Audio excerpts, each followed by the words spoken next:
Olá, meus queridos, minhas queridas. Eu quero deixar uma palavra do coração de Deus para o seu coração, que se encontra em Mateus 9:17, quando o Senhor conta ali uma parábola, né? Uma parábola é a parábola do Senhor para explicar outra coisa, né? Ele fala sobre o odre.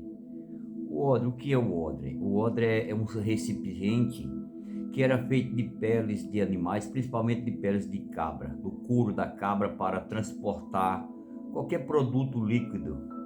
E, e o vinho naquela época ele botava para fermentar. Eles machucavam a uva no lagar e enchia os odres de vinho. E ali aquele vinho ele fermentava. Não colocava álcool, era apenas um pouco fermentado. O vinho da época era feito assim.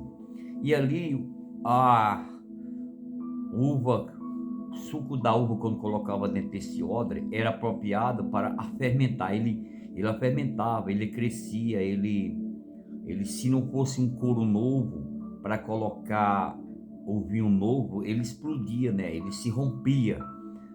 E é por isso que o Senhor falou, né, que não pode se colocar vinho novo em odres velho, porque com certeza se romperia o odre velho e perdia o vinho e se perdia também o odre, né? Odre velho só colocaria um recipiente ou coisas líquidas, coisas velhas, coisas novas, novas. Então, Deus é um Deus. Ele estava falando apenas de um vinho, de um odre? Não. A palavra do Senhor há três formas de interpretação: é literária, figurativa e alegórica. Uma alegoria, o Senhor falava muitas vezes, por que uma palavra? Uma melhor interpretação, para melhor entendimento do que o Senhor quer falar. Ele muitas das vezes você vai ver o Senhor dizendo: o reino do céu é semelhante a isso, uma rede de pesca, a isso, aquilo, outro. Então Deus ele trazia as parábolas, as metáforas, as alegorias para melhor explicação. Como por exemplo, quando o profeta Isaías fala lá em Isaías, né, que a cana trilhada não se quebra lá, nem o pavio que fomega. Ele estava falando de uma cana trilhada? Não. Estava falando de um pavio que fomega? Não. Ele estava falando de coisas da época, semelhante àquilo. Estava falando de pessoas, a cana, tipo uma pessoa que está caída, que não, o Senhor vai levantar. O pavio que fumega fala no sentido espiritual. Pessoas que têm apenas a fumaça, está sobrevivendo, já está nos seus últimos dias. Então Deus, ele sempre usou palavras. Então por que o Senhor fala, né, em Mateus 9:17, que não devemos colocar vinho novo em odres velhos? Está falando da nossa natureza, da natureza do velho homem. O novo tem que sair. Não, o velho tem que sair para que o novo entre. Não, Deus não coloca remendo. Ele fala também do remendo. Você vai pegar um remendo novo e colocar em roupa velha, aquele remendo vai romper a roupa velha. Da mesma forma, Deus não é Deus de remendo. Deus é Deus de tudo completo, de uma obra completa. Deus não vai colocar um remendo na nossa vida, uma pessoa, não. Deus, ele quer as vestes completas, totalmente limpa, totalmente nova. Vestes fala também do velho homem, a velha natureza. Não tem como viver as duas naturezas. A natureza do velho homem, das práticas pecaminosas, e também o próprio Tiago ele diz, né, que de uma fonte não pode trazer águas doces e águas amargas, né? Está falando no sentido figurativo do ser humano. Então, o Senhor diz o quê?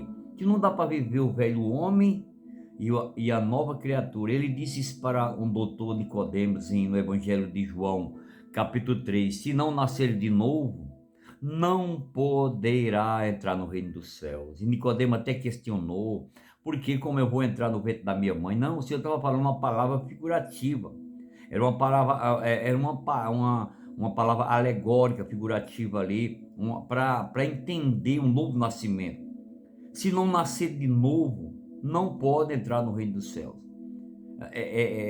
Não está falando do desejo da carne, do pecado, não quando o homem se casa, que tem, não. Ali está falando do novo nascimento pelo Espírito, em Deus. um ser nascido de novo.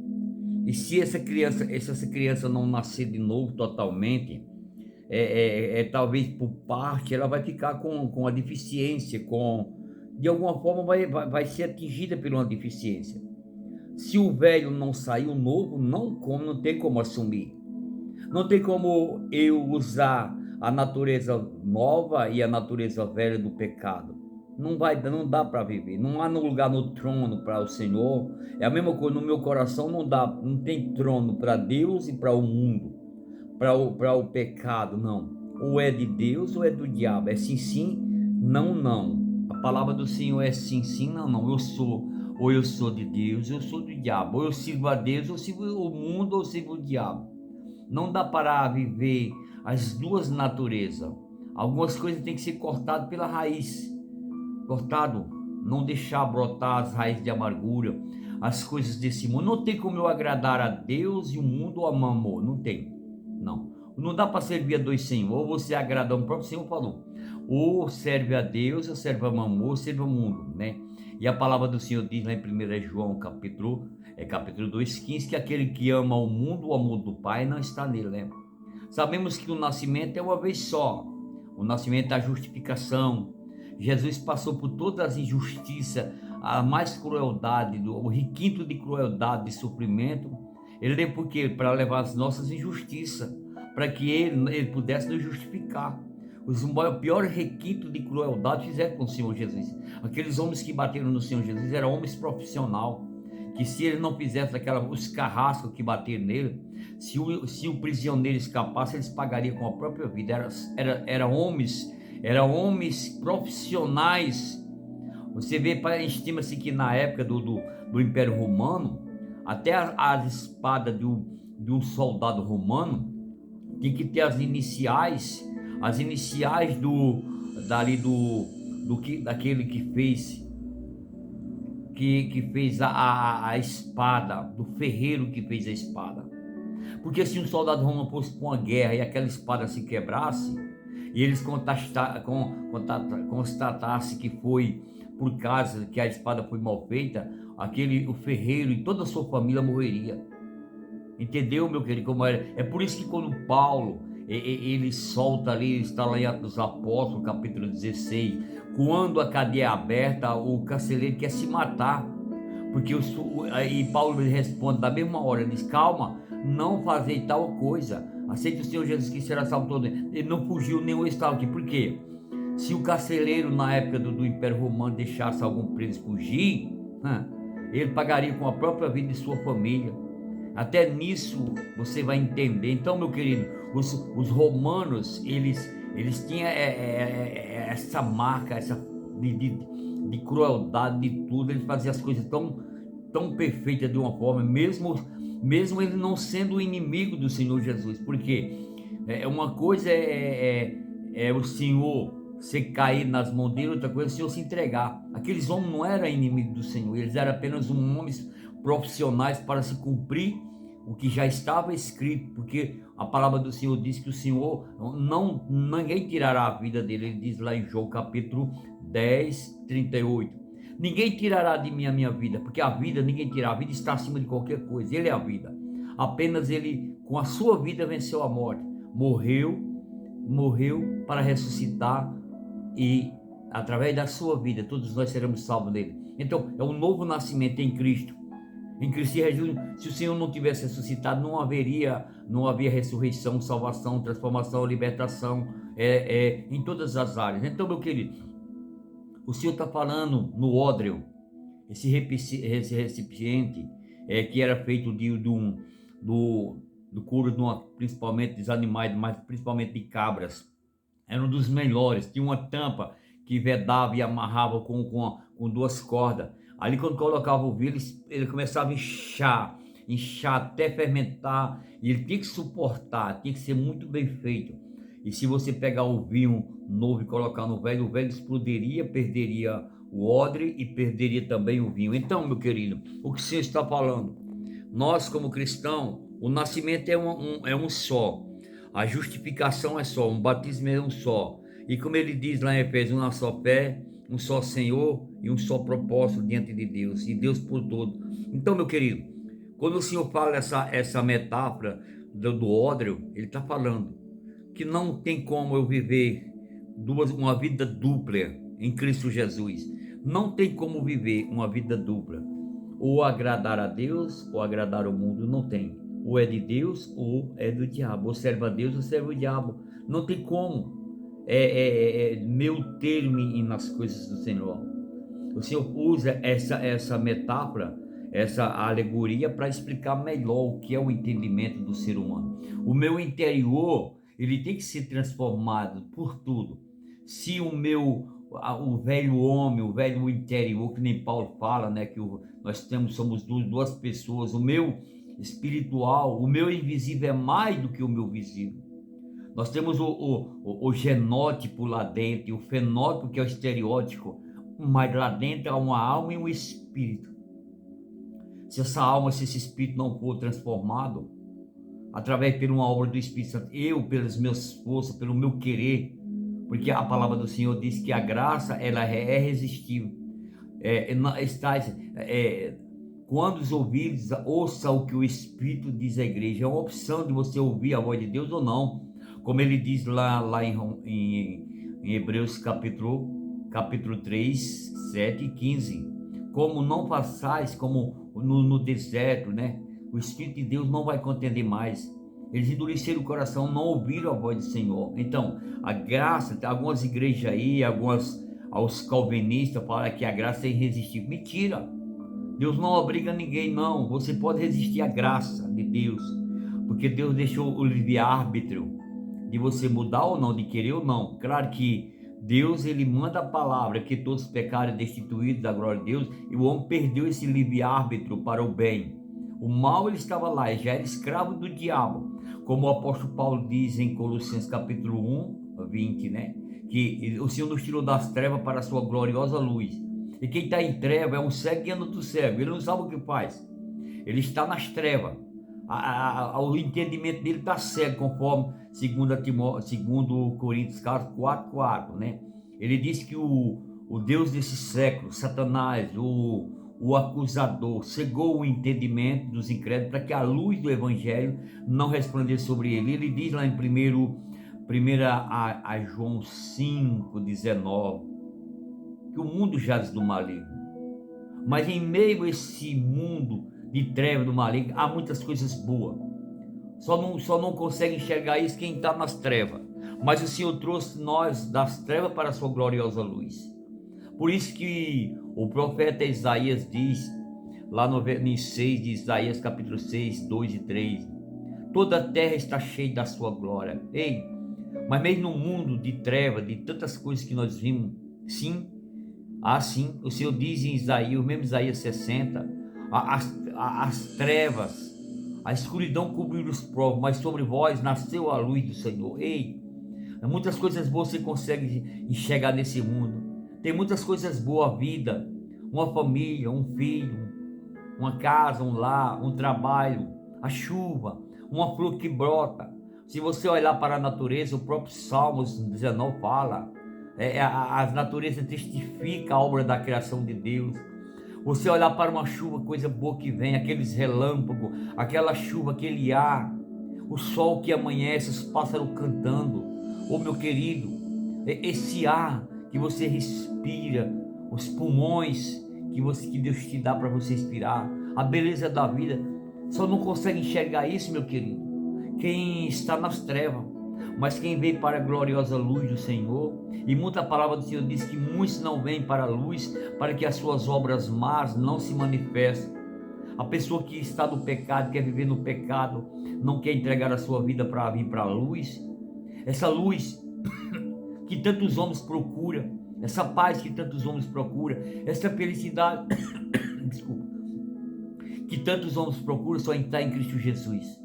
Mesmo nesse mundo de trevas, mesmo nesse mundo do caos, da crueldade, da maldade, onde os corações de muitos não deram lugar ao Senhor Jesus, para que o Espírito Santo de Deus habite nele.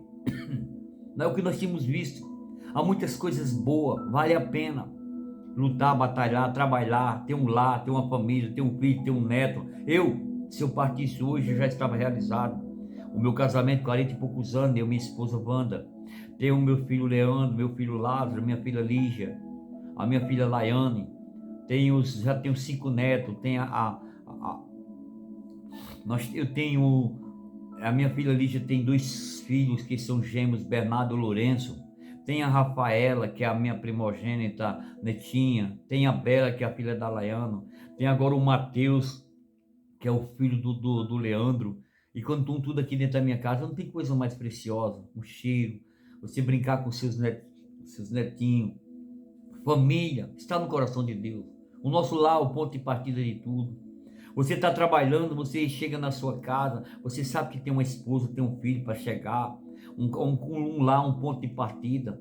Não é à toa que quando o Senhor subiu ao céu, ele usou a metáfora, na casa do meu pai. Ele chamava, o próprio Filho de Deus enchia a boca e dizia, meu pai. Oh, meu querido, talvez você não tenha muita coisa, mas você tem um lar, tem uma família, tem uma esposa, tem filhos, dá trabalho. Claro que tudo dá trabalho. O mundo, o próprio Senhor diz lá em João, capítulo 16, 33, que no mundo tereis aflições. Mesmo que você seja uma pessoa honesta, boa, você vai ser atingido por causa da maldade dos demais. Não que você faça mal, mas nós estamos no mundo. O Brasil não tem nada a ver. O Brasil é um país jovem que tem 500 e poucos anos. É o 5º mundial em todas as áreas de bênção. Mas não tem nada a ver com a Rússia e com a Ucrânia, mas foi atingido. Aqui as consequências veio, as coisas subiram, a gasolina, tudo. Então mesmo você estando nesse mundo, vai atingir de alguma forma, mas dá para viver bem. Você tem a paz do Senhor na sua vida. Não é paz, não é ausência de luta, não, mas você vai lutar, você vai desfrutar do melhor nas lutas. Como ele diz lá em João 14, na casa do meu pai. Meu casa, pai, família. Isso é a coisa mais preciosa, é o ponto de partida de tudo. Então, quando o Senhor estava usando essa metáfora lá do ódreo, falando de transformação, de nós lutarmos, não peça para Deus passar você pela moinha, porque vai doer. Você mesmo pode lutar, pedir a Deus força, coragem de se libertar, transformar. É uma obra em conjunto do Pai, do Filho, do Espírito Santo, eu e você. Deus opera muitas das vezes mais nas nossas decisões do que mesmo através da soberania dele. Deus usa pessoas, vai e vem. Deus é Deus em pessoas, indo e voltando, usando pessoas. Nós estamos no mundo precisando de pessoas. Deus não vai descer do céu para fazer o que as pessoas, ele toca em corações, ele usa pessoas, ele usa coisas, usa pessoas. Indo e voltando é Deus usando pessoas, você pode ser usado. Apesar do mundo que nós estamos no mundo, somos contaminados, herdamos a herança do nosso pai Adão. Até hoje a natureza geme conforme o Romanos fala, né, capítulo 5 ali, né? Aí ele diz, Adão mudou o pecado, mudou a graça, sobrou a graça. Assim como o mal atinge as pessoas, o bem, as nossas bênçãos, como a bênção de Abraão, vem sobre nós como a bênção de Deus. O perdão, o amor, a misericórdia, a graça, são tantas coisas que o Senhor deixou o legado. Ele mesmo diz lá em João 17, Pai, eu não peço que tire do mundo, mas que livre do mal. Eu me santifico por ele mesmo. Lucas 23, 34, lá na cruz, ele deixou esse legado. Pai, perdoa que eles não sabem o que faz. Todo dia nós precisamos do perdão de Cristo. Nós sentimos dentro da nossa alma a alegria, o prazer, o contentamento, o perdão dele. Se ele diz lá em Mateus, Pedro fala, Senhor, quantas vezes eu tenho que perdoar? 7 vezes. O Senhor diz, não 7 vezes, mas 70 vezes 7 ao dia. Se ele manda nós perdoarmos, apesar que muitas das vezes perdoar uma vez dá trabalho, se ele manda nós perdoarmos 70 vezes 7 ao dia, o homem com o homem, e ele, o perdão dele para comigo e para com você, meu querido. Não é à toa que ele diz no Salmo 130, verso 3, Senhor, o salmista, se o Senhor atentar para as nossas iniquidades, o que seria de nós? Ei, nós somos esse ódreo, o ódreo do Senhor. Ele quer nos encher de um vinho novo. Esse vinho se representa a presença do Espírito Santo de Deus. Você é um ódreo do Senhor. Ele quer te encher de coisas novas, mas tem que o velho sair para que o novo entre. O vinho tem a metáfora, tem tem o significado, a característica de alegria. O salmista diz que o Senhor nos deu mais alegria do que no tempo da cega da uva, no tempo do vinho. O vinho é uma palavra simbólica de alegria no reino de Deus, de coisas novas, da vinha, das flores, onde as abelhas vêm daquelas flores. Salomão fala isso, apareceu a flor na vinha, né? As rolas começam a cantar, está lá em Cantar de Salomão, capítulo 2, né? Até as raposinhas visitam a vinha, meu querido, porque é tempo de flor, é tempo de a sensibilidade do Espírito Santo de Deus, é tempo de alegria, de paz, do aroma da vida, as coisas boas da vida. Então, mesmo no mundo de trevas que estamos, meu querido, minha querida, então, mas precisa desse odre. Eu sou o odre, você é um odre. Tem que a velha natureza, as coisas velhas, cortar o mal pela raiz, para que tudo se faça novo. Não tem como vir um novo se primeiramente o velho não sair. O Espírito de Deus vai limpar a casa, os cacarecas, sujeira, tudo. Nós sabemos isso lá no Nordeste. A gente guarda um monte de cacareca dentro do nosso coração, as tranqueiras, tudo. Os nossos museus velhos, os livros das nossas lamentações tem que arrancar, jogar fora. Ele diz lá em Isaías, né? Isaías 43, 18: não atentais mais para as coisas velhas, não lembreis, mas eis que eu faço coisas novas. Ei, canto novo, alegria nova. Ele diz lá em Apocalipse capítulo 5, 9: quando o Senhor chegou ao céu, os anjos fizeram um hino inédito, um novo canto, que nem os próprios leprosos lá em 2 Reis capítulo 7. Hoje é dia de coisas novas. Nós não podemos ficar aqui. Eles foram lá na guerra, no arraial dos Assírios, onde estava acampada, a cidade estava sitiada, e Deus fez os pés dele como de milhares de soldados, e eles fugiram. E ali, para se cumprir a palavra do homem de Deus, de Eliseu, houve abundância na cidade de Samaria, porque ele disse: hoje é dia de coisas novas. Então Deus quer fazer coisas novas, Deus quer tirar essas coisas rotineiras da sua vida, mas precisa você limpar o odre, esse odre. Nós somos esse odre de Deus, não feito por mão humana, mas pelo Espírito Santo de Deus, conforme 1 Coríntios capítulo 6, 19. Nós somos a morada, o tabernáculo móvel do Senhor. Nós somos esse odre de Cristo. Ele quer nos encher no casamento, na vida sentimental, conjugal, espiritual. Nós vimos isso no primeiro milagre do Senhor. A primeira alegria foi no casamento lá em Caná da Galileia, quando faltou vinho, as talhas estavam ali. E você acha que as talhas eram o que? Que eles abriam os odres e colocavam nas talhas para servir. Você é uma talha que está preparada, lavada, limpa para ser usada, meu querido. Hein, meu querido? Então, essa mensagem do coração de Deus, o odre, esse recipiente, nós somos esse odre de Deus. E o Senhor quer nos encher de alegria, de unção, de virtude, da revelação da palavra de Deus. Eu sou o evangelista José de Arimateia, e essa é mais uma mensagem que vai estar no meu canal, canal Luz para os Corações. Que Deus abençoe em nome do Senhor Jesus.